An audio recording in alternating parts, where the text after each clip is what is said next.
नमस्कार दोस्तों और प्रिय विद्यार्थियों, आप सभी का जागृति क्लासेस के ऑनलाइन लर्निंग प्लेटफॉर्म पे हार्दिक स्वागत है। लास्ट क्लास में हमने प्रश्नावली 2.3 जो है वो हल कर ली थी। आज हम बात करेंगे हमारी विविध प्रश्नावली के बारे में। ठीक है, तो विविध प्रश्नावली में हम सबसे पहले प्रारंभ करेंगे प्रश्न क्रमांक 11 से। ठीक है, तो हमारी विविध प्रश्नावली है अध्याय 2 की विविध प्रश्नावली, और ये कौन से की है? अध्याय 2 की है ना, अध्याय 2। ठीक है, इसमें हम देखते हैं ऑब्जेक्टिव क्वेश्चन बहुत आसान है। हम सब्जेक्टिव से स्टार्ट करेंगे क्योंकि ऑब्जेक्टिव अक्सर पूछे नहीं जाते हैं। तो हम प्रश्न क्रमांक 11 से स्टार्ट करेंगे। इसमें आपके पास क्वेश्चन नंबर 11। ठीक है, प्रश्न क्रमांक 11 में हमें क्या बोला गया है? यदि p बट्टा q एक परिमेय संख्या है तो q पर क्या प्रतिबंध होगा जबकि p बट्टा q एक शांत दशमलव प्रसार हो? तो हमें बोला गया है p बट्टा q। ठीक है, हेतु प्रतिबंध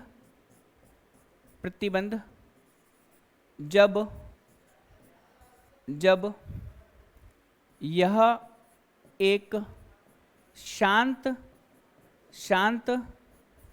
दशमलव प्रसार है ना। हमें प्रश्न में बोला गया है शांत दशमलव प्रसार है।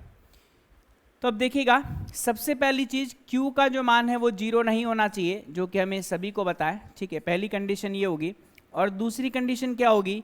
q का मान जो है वो 2 की घात m इंटू 5 की घात n रूप का होगा, क्योंकि शांत दशमलव प्रसार है तो हमारा जो हर है वह 2 की घात m और 5 की घात n रूप का होना चाहिए, और साथ ही साथ q का मान 0 के बराबर नहीं होना चाहिए। तो इस प्रश्न का इतना ही छोटा सा आंसर है। ठीक है, अब बात करते हैं अगला प्रश्न, प्रश्न क्रमांक 12, क्वेश्चन नंबर 12। 12वें प्रश्न में हमें क्या बोला गया है कि एक संख्या दे रखी है और बताना है कि यह संख्या परिमेय है या अपरिमेय। यह संख्या थोड़ी बड़ी दे रखी है। ये क्या दे रखी है? 2 अंडर रूट में 45। ठीक है, और प्लस में कितना? 3 रूट 20। ये दे रखा है 3 रूट 20 है ना। और होल डिवीजन में पूरे बट्टे में क्या दे रखा है? यहाँ से 2 रूट 5 है ना। हमें यह बताना है कि यह संख्या परिमेय है या अपरिमेय। तो एक बार देखने पर लगता है कि अजीबोगरीब सी संख्या है, हो सकता है यह अपरिमेय हो सकती है, लेकिन इसका निर्धारण तभी हो पाएगा जब हम इसको पूरी तरीके से हल कर लेंगे। ठीक है, तो देखते ही हमें नहीं बताना कि यह परिमेय क्या अपरिमेय, पहले इसको हल करने की कोशिश करते हैं। तो देखिएगा, सबसे पहले 2 है ना। अब 45 को हम क्या लिख सकते हैं? इसे हम लिख सकते हैं 9 गुणा 5 है ना, 9 पंजे 45 प्लस 3 है। और इसे हम क्या लिख सकते हैं? 5 गुणा क्या? 4। बट्टे में कितना है अपने पास? 2 रूट 5 है। अब हमने ऐसा क्यों किया? क्योंकि 9 का पूरा वर्गमूल निकल जाएगा तो ये आएगा 3 के बराबर। अंडर रूट 5 तो पड़ा ही है, यहाँ 3 पड़ा है, 5 अंडर रूट में आएगा, 4 का वर्गमूल क्या निकलेगा? 2, तो अपने को मिलेगा यहाँ पर 2 रूट 5। और बट्टे में भी क्या पड़ा है? 2 रूट 5 पड़ा है। अब एक काम करते हैं, यहाँ से देखिएगा 2 रूट 5 यहाँ पे भी है, 2 रूट 5 यहाँ पर भी है, तो हम अंश में से 2 रूट 5 जो है वो क्या ले लेते हैं? उभयनिष्ठ ले लेते हैं। तो अंश में बचेगा क्या? केवल 3 प्लस का 3, और बट्टे में अपने पास 2 रूट 5 तो पड़ा ही। ये बात समझ में आई? अब 2 रूट 5 से 2 रूट 5 कैंसिल आउट हो जाएगा, 3 प्लस 3 जो होगा वो हमें 6 देगा। मतलब ये बड़ी सी राशि और कुछ नहीं है, 6 के बराबर है। अतः यह एक क्या होगी भाई? परिमेय संख्या होगी। क्या होगी भाई? परिमेय संख्या होगी, है ना, क्योंकि 6 जो है वह परिमेय संख्या है। और इस संपूर्ण राशि को हल करने के पश्चात हमें 6 प्राप्त हुआ है, तो यह संख्या क्या होगी? एक परिमेय संख्या होगी। क्लियर है भाई? अगला प्रश्न देखिएगा, दर्शाई कि कोई भी धनात्मक विषम पूर्णांक 4q प्लस 1 या 4q प्लस 3 रूप का होता है जहां पर q कोई पूर्णांक राशि है। ठीक है, हमें सिद्ध करना है क्या? ये हमारा प्रश्न जो है प्रश्न क्रमांक 13 है। कोई भी विषम धनात्मक पूर्णांक है ना, विषम धनात्मक पूर्णांक, ठीक है, वह क्या किस रूप का होना चाहिए, 4q प्लस 1 या 4q प्लस 3 रूप का होता है, यह हमें यहाँ पर सत्यापित करना है। ठीक है, तो सबसे पहले हम हल में मान लेते हैं। हल में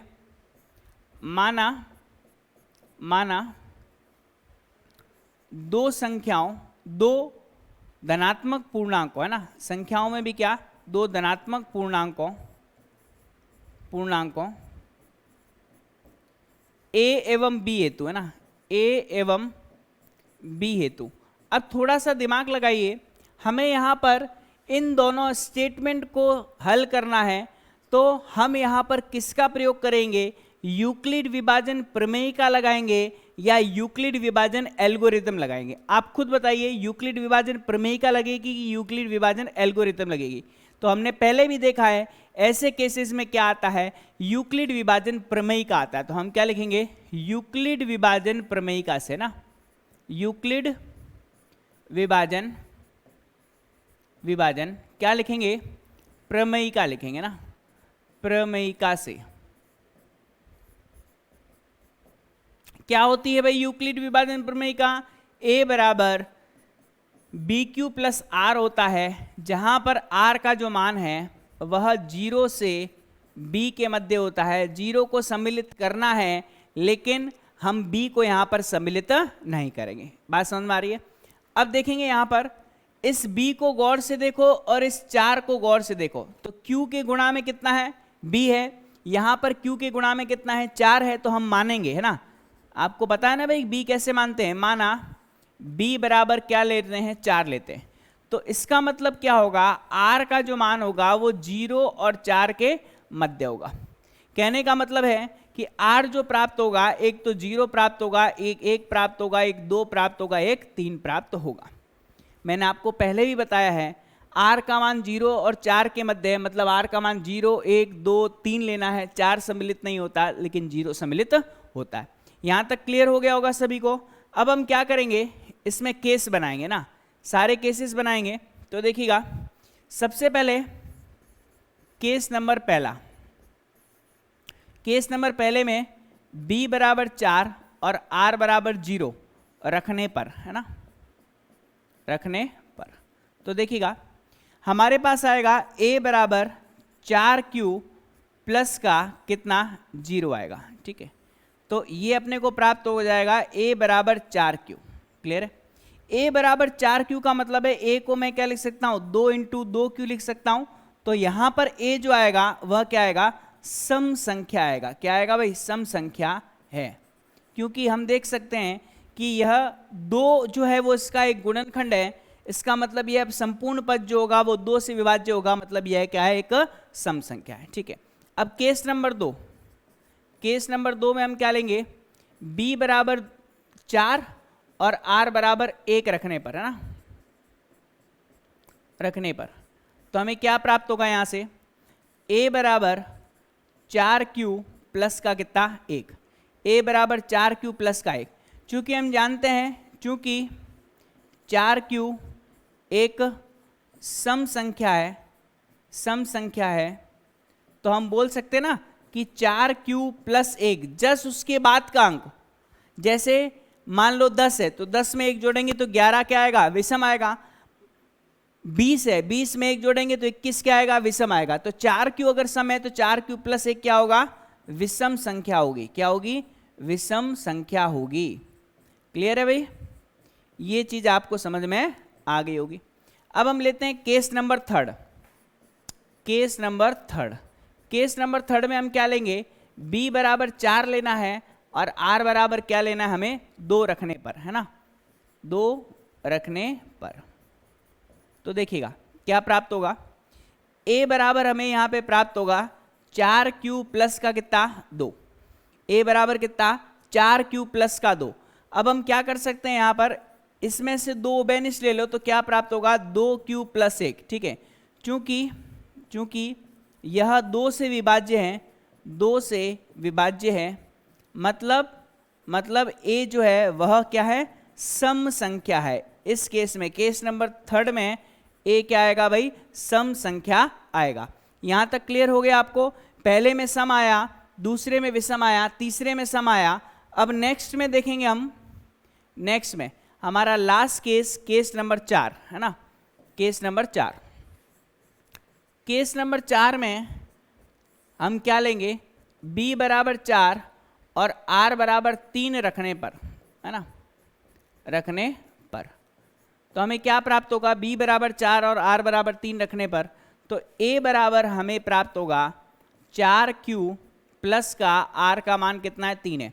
चूंकि अभी हमने देखा क्या, अभी हमने देखा इसे हम क्या लिख सकते हैं, 4q प्लस का 2 और प्लस का 1, 3 को ऐसे लिख सकते हैं, 2 प्लस 1, 2 बेनिस्ट आ जाएगा, 2q प्लस का 1 और प्लस का 1।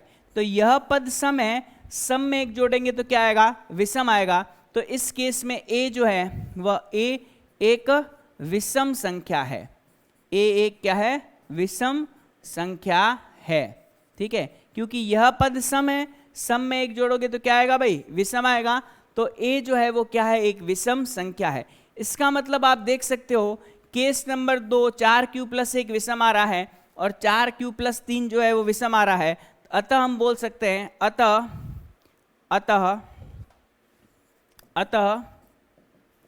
4q प्लस 1 एवं 4q प्लस 3 किसको निरूपित करेगा, विषम धनात्मक पूर्णांकों को निरूपित करेगा, विषम धनात्मक पूर्णांकों को निरूपित करता है, पूर्णांकों को निरूपित करता है, ठीक है जी, निरूपित करता है। यह चीज आपको समझ में आ गई होगी, मेरे हिसाब से कोई दिक्कत वाली बात नहीं है, ठीक है। अब इसमें हम अगला प्रश्न देखते हैं, प्रश्न क्रमांक 14 है ना। प्रश्न क्रमांक 14 जो है वो काफी महत्वपूर्ण सवाल है, ठीक है। प्रश्न क्रमांक 14, प्रश्न 14 में क्या दे रखा है, प्रश्न 14 है ना, प्रश्न 14 में हमें कुछ मान दे रखे हैं और वो क्या मान है देखिएगा। सिद्ध कीजिए कि दो क्रमागत धनात्मक पूर्णांकों का गुणनफल 2 से भाज्य है। सिद्ध कीजिए कि दो क्रमागत धनात्मक पूर्णांकों का गुणनफल जो है वो 2 से भाज्य है, हमें यह सिद्ध करना है, ठीक है जी। तो एक काम करते हैं, हम मान लेते हैं, माना दो क्रमागत धनात्मक पूर्णांक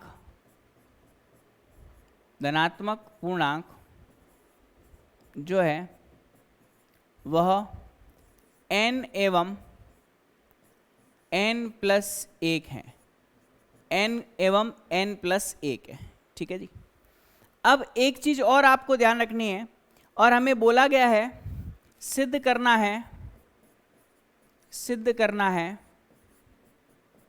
क्या सिद्ध करना है कि इनका गुणनफल n इंटू n प्लस 1 जो है वह किससे विभाज्य है, 2 से विभाज्य है, 2 से विभाज्य है। मतलब यह क्या होनी चाहिए, एक सम संख्या होनी चाहिए, 2 से विभाज्य है ना। ये हमें सिद्ध करना है, इनका गुणनफल 2 से विभाज्य है। तो सबसे पहले आपको ये देखना पड़ेगा कि यह सदैव सत्य होता है। कैसे सत्य होता है, मान लीजिए कि एक धनात्मक पूर्णांक मैंने 2 लिया, एक 3 लिया, तो 2 और 3 का गुणनफल कितना आएगा, 6 आएगा। मान लीजिए मैंने एक 3 ले लिया, एक 4 ले लिया, तो इसका गुणनफल कितना आएगा, 12 आएगा। तो आप कह सकते हो कि दो क्रमागत धनात्मक पूर्णांकों में एक सम होगा, एक विषम होगा। जब हम सम को विषम से गुणा करेंगे तो सदैव हमें क्या प्राप्त होगी, एक सम संख्या प्राप्त होगी, या बोल सकते हैं कि उसमें एक गुणनखंड सम है। मतलब यह पूरी की पूरी राशि 2 से तो विभाज्य होनी ही होनी है। कोई भी आप क्रमागत ले लीजिए, मान लीजिए 11 और 12 ले लिया, तो 12 एक सम संख्या है, इसमें 2 का भाग नहीं जाएगा तो 12 में तो जाएगा। मान लीजिए हम क्या ले लेते हैं, 24 25 ले लेते हैं, तो 25 में नहीं जाएगा, 24 में तो जाएगा। तो कहने का मतलब है कि यह सदैव 2 से विभाज्य होगी, यह हमें सिद्ध करना है, ठीक है। यह तो हमने अभी प्रैक्टिकली देखा, लेकिन इसको सिद्ध कैसे करना होगा यह हमें ध्यान देना है, ठीक है। तो हम देख सकते हैं यहाँ पे हमने पहले भी सिद्ध किया है, चूंकि दो धनात्मक पूर्णांकों को 2q एवं 2q प्लस 1 रूप में लिखा जा सकता है, बात समझ में आ रही है? ठीक है, 2q एवं 2q प्लस 1 के रूप में क्या किया जा सकता है, लिखा जा सकता है। इसका मतलब क्या होगा, हम एक बार n का मान 2q लेंगे और एक बार n का मान 2q प्लस 1 लेंगे। ठीक है, तो केस नंबर वन माना n बराबर 2q, ठीक है, और केस नंबर टू माना n बराबर 2q प्लस 1। ठीक है जी, ये हमने पहले भी सिद्ध कर रखा है कि धनात्मक पूर्णांक या तो 2q के रूप में होंगे या फिर 2q प्लस 1 के रूप में होंगे। ठीक है, उसी का हमें वापस यहाँ पे प्रयोग करना है। देखिएगा, यदि n का मान हम 2q लेते हैं तो n इंटू n प्लस 1 का मान कितना आएगा। ठीक है, तो यहाँ पर 2q और यहाँ पे आएगा 2q प्लस 1। ठीक है जी, 2q प्लस 1। अब एक चीज देखिएगा, इसमें इस संख्या को ध्यान दीजिएगा, इस संख्या को मैं क्या मान लेता हूं, इस पूरी की पूरी संख्या को मैं मान लेता हूं k। ठीक है जी, तो आप देख सकते हो कि n इंटू n प्लस 1 का मान किसके बराबर आया, 2k के बराबर आया। अतः यह 2 से क्या है, विभाज्य, क्योंकि जिस संख्या के एक गुणनखंड के रूप में 2 उपस्थित है तो यह 2 से विभाज्य होगा कि नहीं होगा, अतः यह 2 से विभाज्य होगा। बात यहीं खत्म हो गई है। ठीक है जी, यही तो हमें सिद्ध करना था। केस नंबर दो, जब हम n का मान 2q प्लस 1 लिखते हैं तो n इंटू n प्लस 1 में है ना, तो यहाँ पर अपने पास क्या आएगा, n के स्थान पर 2q प्लस 1 और यहाँ पे कितना आएगा, 2q प्लस 1 और प्लस में एक और है। ठीक है जी, n के स्थान पर हमने रखा है, ये n हमने यहाँ पर भी रखा, ये n हमने यहाँ पर भी रखा, तो 2q प्लस 1 तो आया और प्लस का एक और पड़ा है। ठीक है, तो यहाँ पर 2q प्लस 1 और इसे हम क्या लिख सकते हैं, 2q प्लस 2।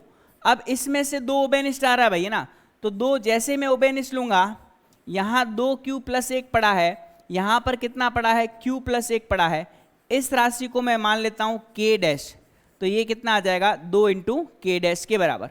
शेष 2 के अलावा जो भी राशि उसको मैंने क्या मान लिया, k डैश मान लिया। अब पुनः देखो, इसके एक गुणनखंड के रूप में 2 उपस्थित हैं, तो हम बोल सकते हैं अतः यह 2 से विभाज्य होगा, अतः यह 2 से विभाज्य होगा। अर्थात आपकी संख्याएं कोई भी हो, अगर वह क्रमागत है तो उनका गुणनफल में एक तो समपद आएगा ही आएगा, समपद आते ही वह 2 से विभाज्य आवश्यक रूप से होगा। तो ये चीज आपको समझ में आ गई होगी। ठीक है, तो कोई बड़ी बात नहीं है, आसान सा यहाँ पर चीज है। अगले में देखते हैं हम लोग प्रश्न क्रमांक 15। वह बड़ी से बड़ी संख्या ज्ञात कीजिए जिससे 2053 और 967 को विभाजित करने पर शेषफल क्रमशः 5 तथा 7 प्राप्त होते हैं। ठीक है, बहुत अच्छा सवाल है, ये भी सवाल इंपॉर्टेंट है, इंपॉर्टेंट लगा देना इसके ऊपर। ठीक है, यह 3 स्टार क्वेश्चन है। अगला वाला क्वेश्चन 5 स्टार है, तो देखते हैं अगला वाला क्वेश्चन, प्रश्न क्रमांक 15। प्रश्न में नहीं लिख रहा हूं, केवल पढ़ रहा हूं। ठीक है, यह प्रश्न क्रमांक कौन सा है, 15 है ना। इसे 5 स्टार लगा दीजिए, क्योंकि यह प्रश्न बहुत महत्वपूर्ण है और आपके एग्जाम पेपर में छप सकता है। ठीक है जी, एज इट इज छप सकता है। इस तरीके का प्रश्न हमने पहले भी कर रखा है प्रश्नावली में। क्या बोला गया है, वह बड़ी से बड़ी संख्या ज्ञात कीजिए जिससे 2053 और 967 को विभाजित करने पर शेषफल क्रमशः 5 तथा 7 प्राप्त होता है। ठीक है, तो सबसे पहले दे रखा है 2053 से प्रश्नानुसार, प्रश्न में बोला गया है प्रश्नानुसार 2053 से किसी संख्या 2053 को, है ना, क्या बोला गया, 2053 को किसी संख्या से विभाजित करने पर, किसी संख्या से विभाजित करने पर कितना प्राप्त होता है, पर शेषफल, शेषफल कितना प्राप्त होता है। पहले वाले केस में जो शेषफल है वो हमें दे रखा है कितना, 5, ठीक है, शेषफल 5। और दूसरा 967 को किसी संख्या से विभाजित करने पर, किसी संख्या से विभाजित करने पर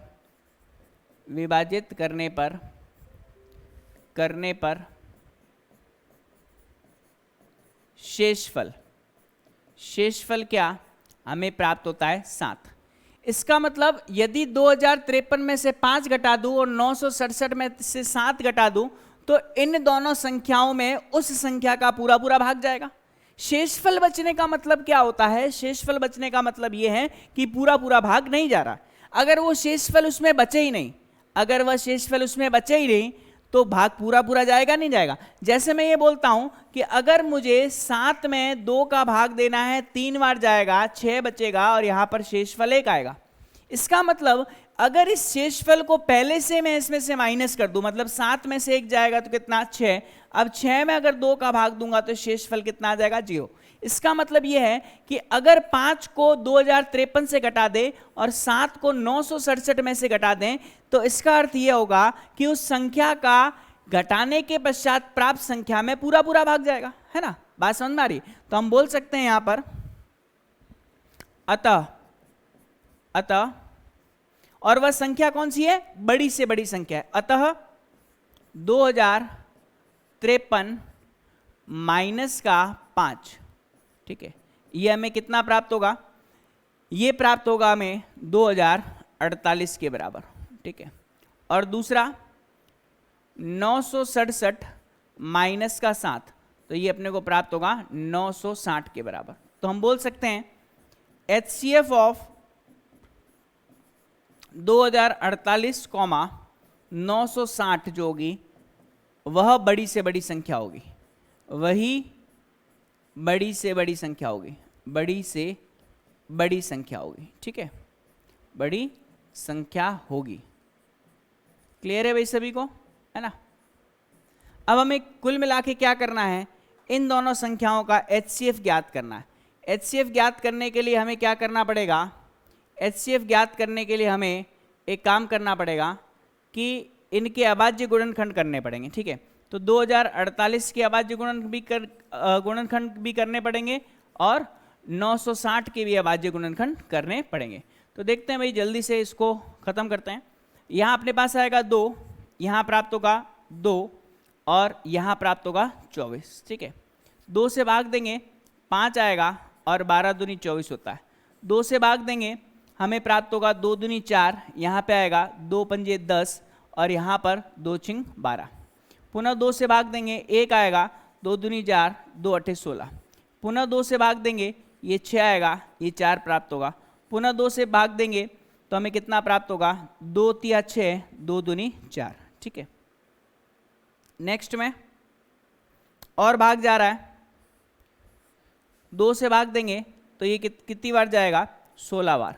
पुनः 2 से भाग देंगे कितनी बार जाएगा, 8 बार। पुनः 2 से भाग देंगे कितनी बार जाएगा, 4 बार।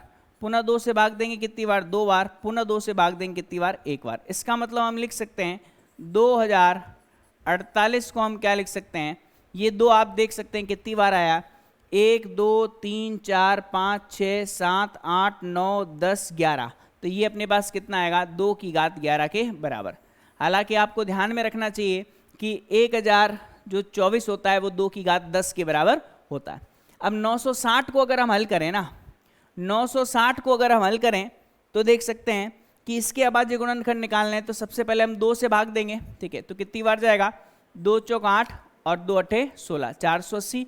पुनः 2 से भाग देंगे तो अपने पास कितना आएगा, 2 दूनी 4, ये 240। पुनः 2 से भाग देंगे 120, 2 से भाग देंगे 60 आएगा, 2 से भाग देंगे 30 आएगा, 2 से भाग देंगे 15 आएगा, अब 3 से भाग देना है, 3 से भाग देना है 5 आएगा, और 5 से भाग देना है कितनी, 1 आएगा। तो हम देखिए भाई यहाँ से क्या लिख सकते हैं, 960 को क्या लिख सकते हैं, ये लिख सकते हैं 1 2 3 4 5 6, 6 तो आया है 2 बार, तो 2 की घात 6 इंटू यहाँ पर कितना आएगा, 3 आएगा, और यहाँ पे कितना आएगा, 5 आएगा। ठीक है, अब हमें HCF निकालना है, तो HCF किसका, HCF 2048, 960 का HCF ज्ञात करना है। ठीक है, तो पहले देखते हैं उभयनिष्ठ कौन सा है, 2 इसमें है, 2 इसमें है, लेकिन न्यूनतम घात के साथ आएगा, मतलब 2 की घात 6 के साथ में। ठीक है, 3 इसमें नहीं है, उसमें है, नहीं चलेगा, 5 इसमें नहीं है, 5 उसमें नहीं चलेगा, मतलब 2 की घात 6, 2 की घात 5 32 होता है, 32 गुना 2 कितना होता है, 64 होता है, तो हमारा आंसर आएगा 64। इसलिए वह बड़ी से बड़ी संख्या किसके बराबर होगी, 64 के बराबर होगी, जिसका इन दोनों में पूरा पूरा भाग जाने के पश्चात, पूरा पूरा भाग जाता भी नहीं है, मतलब इन दोनों में पूरा पूरा भाग जाएगा, लेकिन 2053 और 967 में भाग जाने के पश्चात क्रमशः 5 एवं 7 शेषफल के रूप में प्राप्त होता है। तो यह चीज आपको समझ में आ गई होगी। ठीक है जी, अब अगला प्रश्न देखते हैं, प्रश्न क्रमांक 16, व्याख्या कीजिए कि दी गई संख्याएं भाज्य संख्याएं हैं क्यों। हमें बोला गया है दी गई संख्याएं भाज्य संख्याएं क्यों, हमें बताना है। तो प्रश्न क्रमांक 16 देखते हैं, अगला प्रश्न 16, प्रश्न क्रमांक 16, प्रश्न क्रमांक 16 में हमें बोला गया है कुछ संख्याएं दे रखी है, क्या दे रखी है, 7 गुणा 11 गुणा 13 प्लस 13, 7 गुणा 11 गुणा 13 और प्लस 13। ठीक है, और क्या दे रखा है, और हमें दे रखा है 7 6 5 4 3 2 1, 7 गुणा 6 गुणा 5 गुणा 4 गुणा 3 गुणा 2 गुणा 1, प्लस का कितना है, शायद 5 है, देख लेते हैं एक बार, प्लस का बिल्कुल 5 है। हमें बोला गया है कि संख्याएं जो हैं, उपरोक्त संख्याएं जो हैं, संख्याएं उपरोक्त संख्याएं जो हैं वह भाज्य हैं, भाज्य हैं, ये हमें सिद्ध करना है। सिद्ध क्या करना है, सिद्ध करना है कि दी गई उपरोक्त संख्याएं जो हैं वह क्या है, भाज्य। ठीक है, अब आपको पता होना चाहिए कि भाज्य संख्याएं क्या होती हैं, ऐसी संख्याएं जिसमें खुद का तो भाग जाता हो, एक का भी जाता हो, लेकिन खुद के और एक के अलावा कम से कम एक ऐसा गुणनखंड होना चाहिए जिसका भी इस दी गई संख्या में क्या जाता हो, भाग जाता हो। तो आप देख सकते हो जब हम इसकी बात करेंगे तो देखिएगा 7 गुणा 11 गुणा 13 प्लस का कितना, 13। अगर मैं 13 उभयनिष्ठ ले लूं, ध्यान देना भैया ना, 7 गुणा 11 और प्लस का कितना बचेगा, 1 बचेगा, ये आपके पास आएगा 77 प्लस का 1। ठीक है, और गुणा में कितना है, 13, तो 13 इंटू कितना आएगा आपके पास, 78 आएगा। ठीक है, तो आप देख सकते हो इसमें 13 का भी भाग जाता है, इसमें 2 का भी भाग जाता है, इसमें 78 का भी जाता है, और भी संख्याओं का भाग जा सकता है। ठीक है, क्योंकि यह 13 एवं 2 से विभाज्य है ना, और से भी जा सकता है, लेकिन हमें तो यही काफ़ी है इसको अभाज्य, इसको भाज्य सिद्ध करने के लिए, से विभाज्य है, अतः यह एक भाज्य संख्या है, यह एक भाज्य संख्या है। बात समझ में आ रही कि नहीं आ रही है ना, क्योंकि इसमें 13 का भी भाग जा रहा है, इसमें 78 का भी भाग जा रहा है। ठीक है, तो 13 का भी भाग जा रहा है, तो 2 की जगह 78 लिख दो भाई, और ज़्यादा क्लियर हो जाएगा। ठीक है, हालांकि 2 का भी जा रहा है। ठीक है, अब देखिएगा अगला है ना, इसको देखते हैं। इसमें आप देख सकते हो 5 उभयनिष्ठ आ रहा है। ठीक है, तो 5 उभयनिष्ठ ले लेते हैं। ये अपने पास बचेगा क्या, 7 गुणा 6 गुणा 4 गुणा 3 गुणा 2 गुणा 1 और प्लस का कितना, 1, ये अपने पास 5 है। ठीक है, 7 छिंग 42 आ जाएगा, 4 ती 12, 12 दूनी 24 आ जाएगा, प्लस का 1 आ जाएगा। ठीक है जी, क्लियर है। अब आप देख सकते हो जब हम इसे हल करने की कोशिश करेंगे तो देखिएगा यह संख्या 5 से भाज्य, 5 से क्या है, भाज्य है, अतः यह एक क्या है, भाज्य संख्या है। यह एक क्या है, भाज्य संख्या है। बात समझ में आ रही? 5 से विभाज्य मतलब कोई संख्या स्वयं एक के अलावा एक अन्य गुणनखंड रख रहा है, तो यह क्या होगा भाई, 5 से विभाज्य होगा। ठीक है, तो इसका मतलब यह संख्या जो है वह 5 से विभाज्य है। और अगर इसको और भी हल करना चाहो, है ना, तो क्या आएगा, 5 × 1009 आएगा। ठीक है, तो यह 1009 से भी विभाज्य है और 5 से विभाज्य है। इसका जो मान आएगा वो किसके बराबर आएगा, 1009 के बराबर आएगा।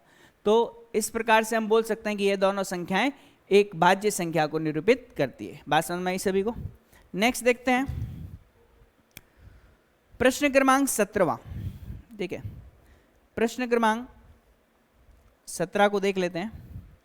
17 में बोला गया है, यदि दो संख्याओं 306 और 657 का HCF 9 है तो इनका LCM ज्ञात करना है। ठीक है, तो प्रश्न क्रमांक 17, प्रश्न क्रमांक 17। ठीक है,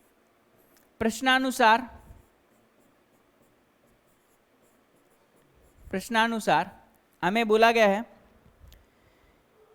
HCF ऑफ 357 कॉमा 306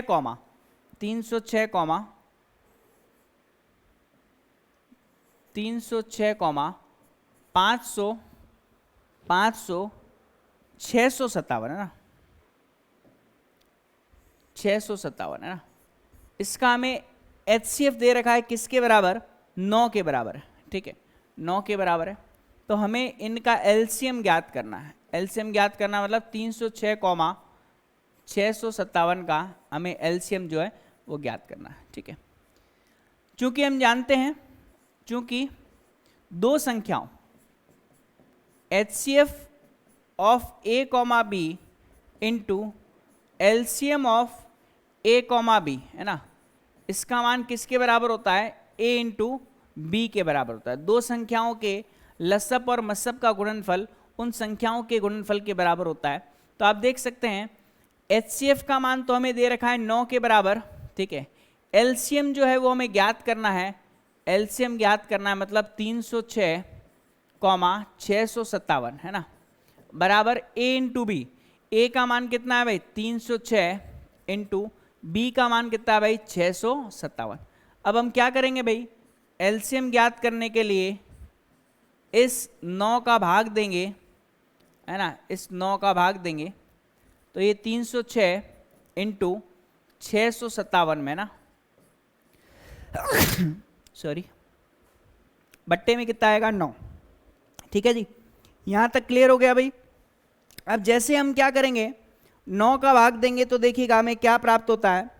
हमें प्राप्त होता है, सबसे पहले 9 से विभाजित करने की कोशिश करते हैं, 9 से विभाजित हो रहा है कि नहीं हो रहा। तो देखिए 306 में 9 का भाग देंगे तो कितनी बार जाएगा, 9 × 27 आएगा, 9 × क्या आएगा, 27 आएगा, बचेगा कितना 3, तो 9 × 36 है ना, और यहाँ बचेगा 657। अब हमें गुणा करना है 657 का 34 से, तो 657 की गुणा हम करते हैं 34 से, कितना आएगा, 7 × 28, 8 लगी 2, 5 × 20, 2 22, 8 लगी 2, 6 × 24, 25, 26। ठीक है, यहाँ से 7 × 21, 8 लगी 2, 5 × 15, 15 16 17, हाथ से लगी 1, 6 × 18 और 1 कितना प्राप्त होगा, 19 प्राप्त होगा। 8 आएगा, 2 1 3, 6 6 12, ये 1 13, हाथ से लगी 1, 9 1 10, 2 अपने को क्या प्राप्त होगा, 12, हाथ से लगी 1, तो अपने को यहाँ से ये संख्या जो प्राप्त हो रही है वह 22,338 के बराबर प्राप्त हो रही है। तो दी गई संख्याओं का जो LCM आएगा वह 22,338 के बराबर होगा। तो इसमें कोई दिक्कत वाली बात नहीं है। ये चीज़ क्लियर हो गई है ना। अब देखिएगा इसमें 2-3 सवाल और बच गए हैं, इन सवालों को हम नेक्स्ट क्लास में कंप्लीट कर देंगे, तो हमारी जो प्रश्नावली है वह कंप्लीट हो जाएगी। आज के लिए इतना काफ़ी है। इस वीडियो को ज़्यादा से ज़्यादा लोगों तक शेयर कीजिए ताकि आपके साथ उन विद्यार्थियों की पढ़ाई सुचारू रूप से इस कोरोना काल में जारी रह सके। धन्यवाद।